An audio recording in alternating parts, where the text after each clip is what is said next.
Salut! Il est vrai que lorsqu'on parle des héros de la Bible, vous ne pensez pas tout de suite à moi. Oh, j'acquiesce, je ne suis pas de la même pointure qu'un Joseph ou un Moïse, et que je n'ai pas la même étoffe d'un Daniel, certes c'est vrai.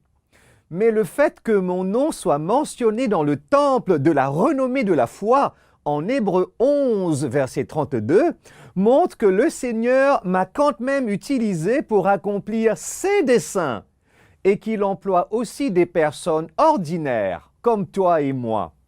Salut à nouveau, je suis Gédéon et Guidi pour les intimes et je vais te raconter mon histoire. Es-tu prêt? Je me souviens bien de la situation qui sévissait. Israël, déjà sédentaire, était menacé pendant 7 ans par des Bédouins pillards, les Madianites. La situation était devenue intolérable, car les cultivateurs travaillaient le sol que pour se voir dépouillés de leur récolte par des attaques éclairs suivies de terribles razzias. C'est alors que je rentre en scène. Padadadam. Ce matin-là, je battais le blé dans un pressoir à raisin pour le mettre à l'abri des Madianites. Est-ce que j'ai bien dit? Battre du blé dans un pressoir à raisin? Le battage du blé se faisait généralement sur une grande surface, à l'air libre, souvent sur une colline pour que le vent emporte la paille ou encore la balle, tandis que les raisins étaient pressés dans un pressoir. Plusieurs amis m'ont demandé « Guidi, pourquoi bats-tu ton blé dans un pressoir à raisin ?» Évidemment, pour le mettre à l'abri des Madianites. Mais il y avait plus. Je devais nourrir ma famille qui allait mourir de faim. Il fallait que je fasse quelque chose. Je ne pouvais pas me laisser arrêter par un obstacle. Il fallait trouver des stratégies pour le contourner. Attendre les parfaites conditions n'aurait servi à rien. Vous qui êtes jeunes, n'utilisez pas les circonstances défavorables de votre vie comme excuse ou comme raison pour tomber dans l'inaction. Vous ne pouvez pas attendre les parfaites conditions pour commencer un cours particulier, par exemple, un programme de prière ou un projet d'école. Essayez toujours de trouver des moyens de contourner vos difficultés. Es-tu prêt, mon ami, pour la première leçon? N'utilise pas les conditions défavorables comme excuse à l'inaction. Elle est bien comprise? Cet entretien que j'ai eu avec l'ange de l'Éternel ce matin-là a été un revirement total de la situation. Surtout lorsqu'il a déclaré « L'Éternel est avec toi, guerrier valeureux, vaillant héros. » Depuis, je t'assure, sur ma carte de visite, j'ai changé le contenu. Sur ma carte de visite, maintenant, je lis « Gédéon, fils de Joas, guerrier valeureux. » Et l'ange a continué pour me dire « Va avec cette force que tu as et délivre Israël. » Va, c'est l'ordre. Délivre, c'est le but. Israël, c'est l'objectif. Va, cela signifie, toi qui m'écoutes, abandonne ta petite vie confortable, ton aisance dans l'inaction. Ce même ordre est donné 50 fois dans la Bible. Et 8 fois sur 10, Dieu en est l'auteur. Et cet ordre introduit presque toujours une grande mission. Et celle qui m'a été confiée, elle était de taille. Il fallait d'abord organiser une armée en mobilisant les 12 tribus. Irréaliste à première vue. Ensuite, il fallait la diriger au combat. Élaborer une stratégie afin de vaincre l'ennemi qui était supérieur en nombre. Je n'avais aucune qualité pour mener à bien cette mission. Je n'étais pas le fils aîné. Au contraire, j'étais le dernier de ma famille. Donc celui qui, selon la coutume de l'époque, ne pouvait prétendre à aucune fonction importante. Si je tenais une conférence de presse, il est certain qu'il n'y aurait pas eu grand monde. Les journalistes de l'Express et du Mauricien ne se seraient jamais déplacés pour me voir, quand même pas lui. En plus, ma famille, elle était pauvre. Je n'avais donc pas suffisamment d'argent pour équiper une armée. Je ne pouvais pas compter sur le prestige de mon nom et le statut de ma famille pour rallier des troupes. Pourtant, les premiers-nés de bonne famille ne manquaient pas en Israël. Les hommes riches, les hommes influents non plus. Cependant, c'est bien moi que Dieu avait choisi. Es-tu prêt pour la deuxième leçon? Écoute-la et note-la. Ne te crois pas trop faible ou trop jeune pour accomplir la mission que Dieu te confie. Ça y est, j'avais remporté la bataille intérieure, car je savais que l'Éternel était avec moi, pas de doute. Maintenant, je devais remporter la bataille extérieure, c'est-à-dire vaincre les Madianites. Comme tout chef militaire, j'avais rassemblé une armée de 32 000 hommes. Oui, 32 000. Mais ce n'était pas le plan de Dieu, car il m'avait clairement dit, « Guidi, l'armée que tu as est trop nombreuse. Elle va se vanter en disant, « C'est ma propre main qui m'a sauvé. » Voici ce que l'Éternel voulait me faire comprendre. Une armée de 32 000 hommes rend la victoire possible, n'est-ce pas? Alors, tu vas la réduire pour que cette bataille soit impossible à remporter. Finalement, mon armée est passée de 32 000 à 10 000 hommes et enfin à 300 hommes.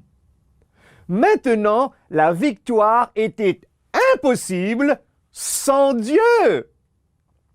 Une armée de 300 soldats seulement contre 135 000 Madianites. Tu sais ce que cela veut dire? Cela faisait un Israélite pour 450 Madianites. Est-ce que tu m'as entendu? La leçon est claire. C'est Dieu qui m'envoie. Non seulement qu'il m'envoie dans cette affaire, il sera avec moi du début jusqu'à la fin, car ce combat est le sien et non le mien. Es-tu prêt maintenant pour la troisième et dernière leçon? Voici la troisième leçon. Le succès, ton succès, repose sur la puissance de Dieu et non sur la tienne. Avant de conclure, repassons en revue les 3 leçons que nous avons vues. La première leçon, ne l'oublie pas, n'utilise pas tes conditions défavorables comme excuse à l'inaction. La deuxième leçon, ne te crois pas trop faible ou trop jeune pour accomplir la mission que Dieu te confie. Troisième et dernière leçon, le succès repose sur la puissance de Dieu et non sur la nôtre.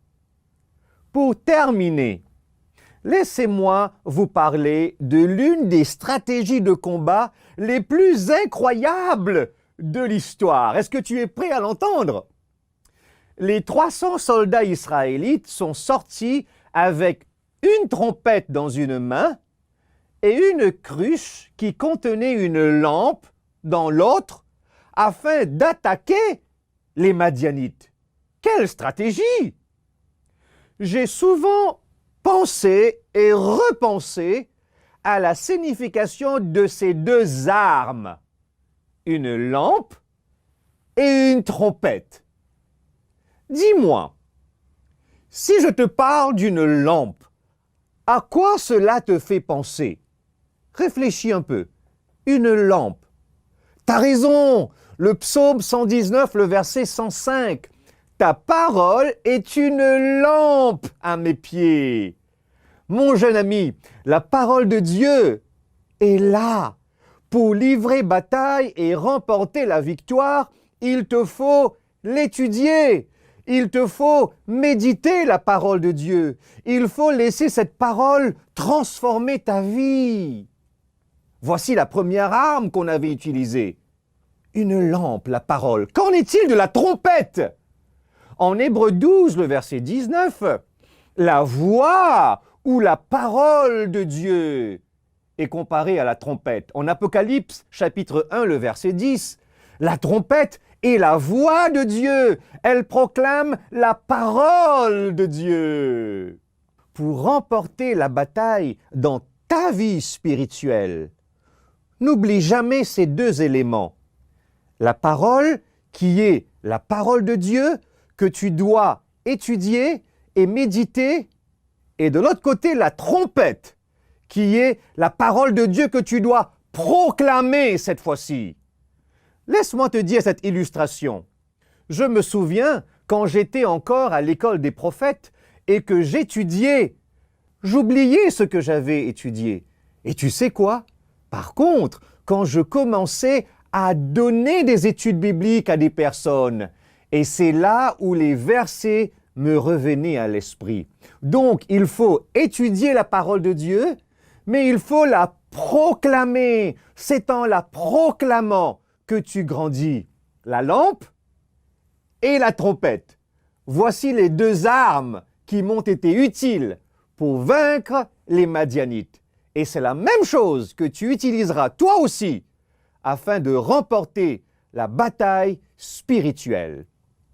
Et en concluant, laisse-moi te dire, mon ami, que pour réussir la mission que Dieu te confie, tu dois tout d'abord l'accepter et ensuite te préparer au mieux à un grand destin qu'il te promet. Mais il ne faut jamais agir à sa place. Il veut accomplir de grandes choses pour toi. Ta victoire ne dépend pas de l'endroit d'où tu viens, ni de l'origine modeste de ta famille, comme celle de Gédéon. Mais cela dépend de l'abandon total de ta vie à Dieu. Tu dois devenir un instrument conscient de sa petitesse, mais prêt au service. Comme le Seigneur qui m'a parlé ce matin-là sous le chêne, il s'adresse à toi aussi, mon jeune ami.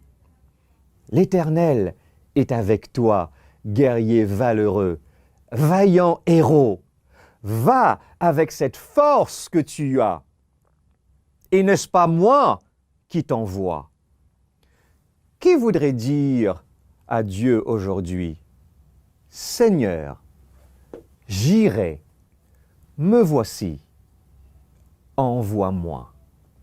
Si telle est ta prière, je voudrais, en ta faveur, intercéder pour toi auprès de Dieu en ce moment même. Prions ensemble. Père céleste, Père éternel, je te remercie pour l'histoire que nous avons vue. Je te remercie de ce que ta parole est là pour nous encourager. Je viens à toi pour te présenter mes jeunes amis. Ta parole nous dit que tu as un plan et un projet pour eux.